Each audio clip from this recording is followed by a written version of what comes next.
Drugari, evo nas u trećoj vožnji sa Sim Symphony 50. Treći dan vožnje 50 kubika kroz Beograd i malo oko Beograda.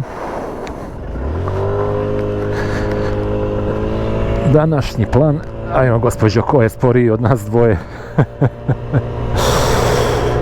Današnji plan, idem do Konjarnika, do Eurosumara, jer ja pojma nemam kakav je plan za ovaj skuter, kad ja njega treba da vratim, koliko dugo on može da ostane kod mene, pa da idem da proverim samo to sa njima. A ako mogu i dalje da ga vozim, super, vraćam se kući, a ako ne, onda ga ostavljam, uzet ću neki drugi test model ako imaju, koji još uvijek nisam snimio, a ako nemaju ništa, vraćam se taksijem, šta da radim.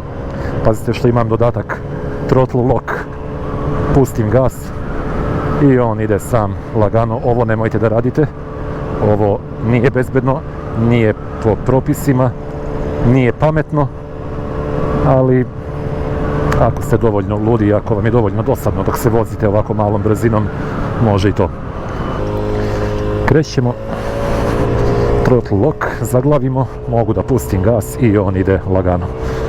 Samo moram da se sjetim kada hoću da kočim, da prvo vratim gas nazad. Nije ovo baš bezbedno, nije ovo baš pametno i bezbedno za skuter, ali ako znate šta radite, može malo da vam olakša na dužim relacijama, da vam se ne umara ruka previše, jer ovo realno držite na punom gasu konstantno, čak i u gradskoj vožnji.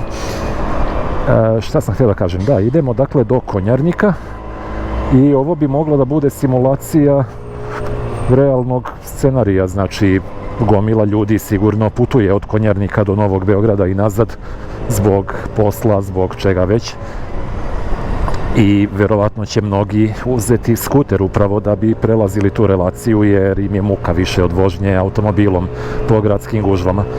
Tako da evo da vidimo kako bi to moglo da izgleda. Sad zbog čega ja idem ovuda? Pa iz prostog razloga što ovih 50 kubika ne sme da izađe na autoput. Znači sa bilo kojim drugim skuterom od 125, 300, 400 kubika ja bih lepo izašao na Gazelu i autoputem bih bio na Konjarniku za 10 minuta. Sa ovim ne baš. Napolju je već nekih 30-31 stepen, ja mislim. Ova jakna mi uopšte ne olakšava život, ali čak i na ovih 50 kubika bezbednost na prvom mestu. Nema zezanja.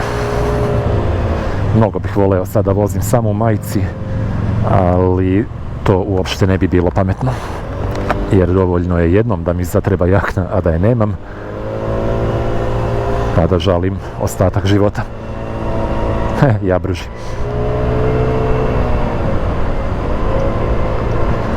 Znači, kao što rekoh, bilo bi jako lepo kada bih ja mogao da sad izađem na autoput i da za 10-15 minuta stignem na Konjarnik, ali neće da može. Tako da idemo Brankovim mostom, pa ćemo da odemo ne znam nija gde, da ovo je inače sad pun gas, tako da na ovom usponu na Brankovom mostu nije baš... Kako ti sa žutom tablicom, ovo je 80 kubika garantovano. Neću baš da vozim žutom trakom, ali neću baš ni da zadržavam ljude koji su u ovoj beloj traci. Nije da vozim mnogo sporije od ovih ostalih, ali ajde da budem kolegijalan koliko toliko. Dakle, idemo Brankov most, zeleni venac, pa ćemo onda da idemo, ne znam nija gdje ćemo da idemo, Terazije, Kralja Milana, Slavija, Autokomanda, i onda ćemo na Autokomandu pa u Ustaničku i u Staničkom ćemo više manje da idemo do Eurosumara. Idemo desno. Gdje ćeš na crveno, gospođo, gdje ćeš na crveno? Nije trebalo da stajem, sad će mi trebati malo više vremena da krenem. Trebalo je samo da se provučem desnom trakom tamo do semafora, ali dobro, uspevam da pratim ostale, nije strašno. I pa sad ovo, zaglavim gas I on ide. I ja sam sad kao na konju.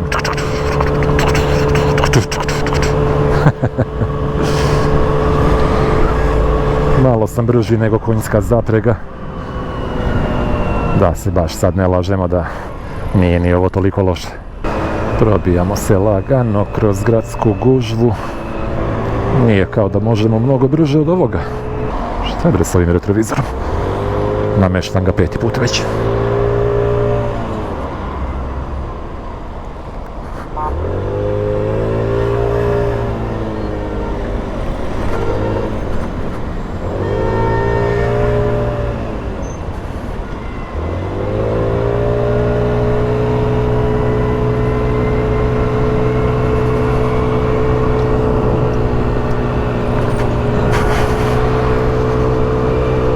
Idemo sad uzbrdo da vidimo kako će da se ovdje izvuče i da se snađe.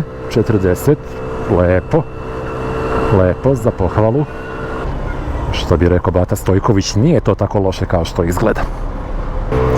Samo da izađem na ravnu. Eto, sad će onda ide kako treba da ide. Mislim, to je jedna stvar koju morate da budete svesni ako vozite nešto ovakvo. Na uzbrdicama će da se muči, čak i sa samo jednom osobom, i jednostavno morate da budete spremni na to i da se ponašate i da prilagodite svoju vožnju toj činjenici.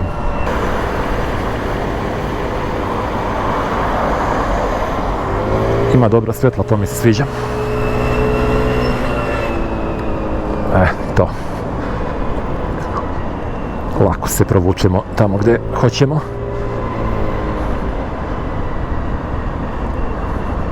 Nego nisam odavno vozio ovim delom grada, pa sam malo zaboravio kad gdje treba da se prestrojim, koja traka je za koje skretanje, a ne volim da to radim u posljednjem trenutku, pogotovo ne sa nečim što je ovako slabo i gdje ne mogu tako lako da pobegnem i da se izvučem. Mislim, ne provlačim se na čelo kolone jer sam sporiji od svih ostalih, tako da nema svrhe. Sad ćeš da sačekaš malo sa autobusom. Meni će ovdje sad trebati jedna traka levo, čini mi se.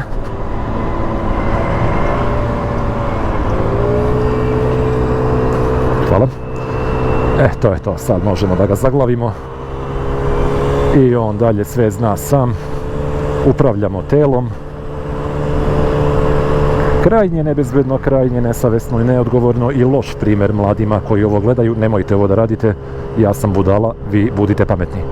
Ali stvarno, nema nikoga, idemo u levu traku, pa se vraćamo u desnu traku i tako. Sad samo da se ja setim gdje beše, treba da idem, treba da negdje ovdje skrenem desno, nije tamo. Ja mislim da treba još malo da idem, pa kod neke policije ili tako nešto, tu bi trebalo da odem desno u neku ulicu, pa onda paralelno sa Ustaničkom. Dobro, ovo sam prošao brže nego što sam očekivao. Par nekih malo dužih čekanja na semaforima gdje sam realno mogao da se isprovlačim i da malo to ubrzam, ali nije bilo potrebe. Šta se ovdje dešava? Ovdje svi skreću desno. Aha, ovo je, svi idu na autoput.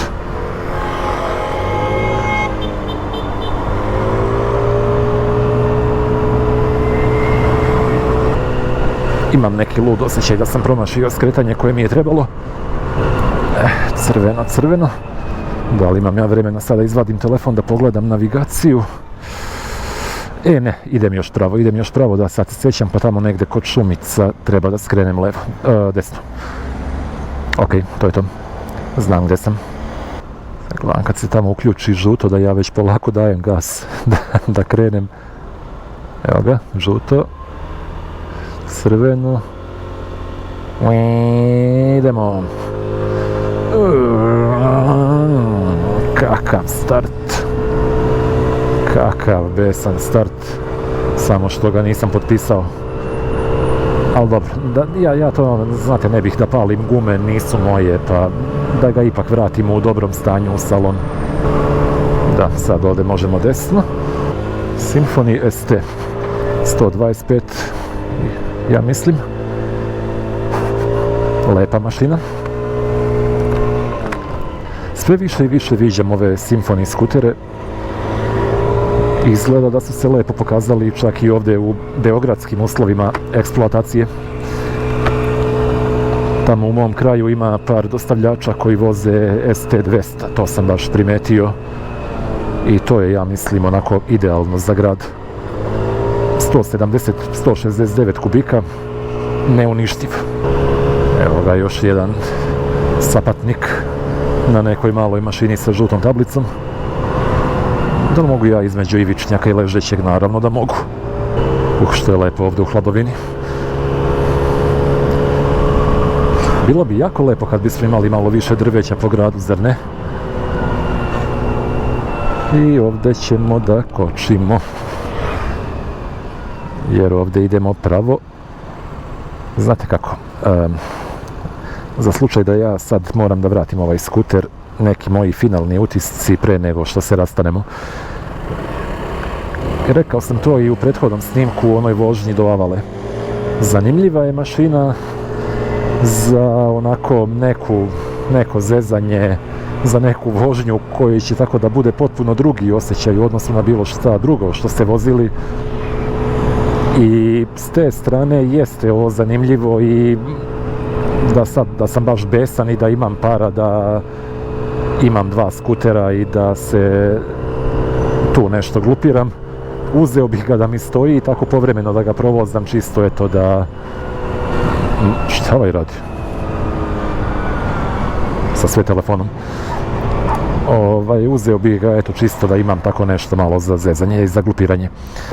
Da ga uzmem sad da mi ovo bude jedini skuter, ne. Previše je ovo slabo.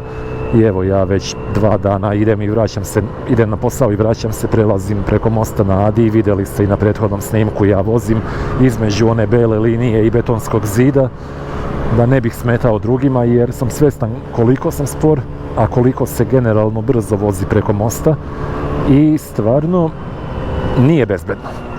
Nije bezbedno.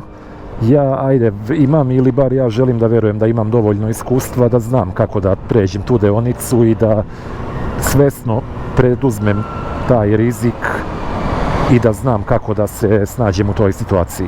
Neko drugi možda ne bi mogao i ne bi znao. Tako da za moje neke svakodnevne potrebe nije to. Bar 125 kubika je nešto što bi meni bilo potrebno. Sad,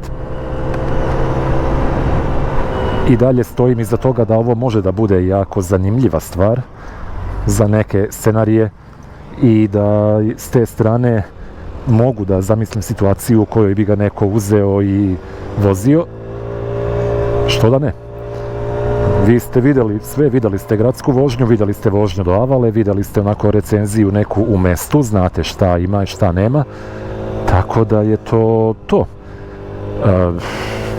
Pišite komentare, pišite ako imate nešto ovako slično, da mi kažete šta vi mislite, pa se viđamo mi u nekom narednom klipu, a ja vas do tad pozdravljam. Ćao!